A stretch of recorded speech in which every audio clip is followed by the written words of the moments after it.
ஒன்றே ஒன்று இளைஞர்களுக்கு நான் கேட்டுக்கொள்கிறேன். இது நான் அட்வைஸ் பண்ணலை, நான் கேட்டுக்கிறேன்.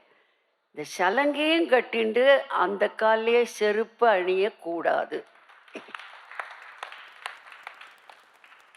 இது ஒரு ரிக்வெஸ்ட். அதோட இங்கே நடராஜாவை வச்சுட்டா அதுக்கப்புறம் சலங்கை போட்டு மேடைக்கு வரலாமே தவிர செருப்பு போட்டுன்னு யாருமே மேடைக்கு மேல் வரக்கூடாது. இது எங்கள் சாஸ்திரத்தில் பக்தி என்பதற்கு சொல்கிறேன்.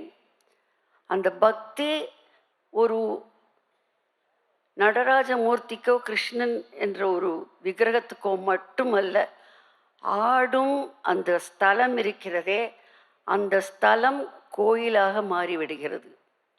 ஆகவேதான் நாட்டிய சாஸ்திரத்தில் ஆலயத்தில் ஆடும் அந்த வழிபாடு பற்றி சொல்லவில்லை. ஏனென்றால் எங்கு ஆடுகிறாளோ அந்த இடம் கோயிலாக மாறுகிறது. அதுதான் பக்தி. தன்வி பொட்டிக், குயின் ஆஃப் ஹேண்ட்லூம்ஸ், இப்போது சென்னை, காரைக்குடி மற்றும் மதுரையில்.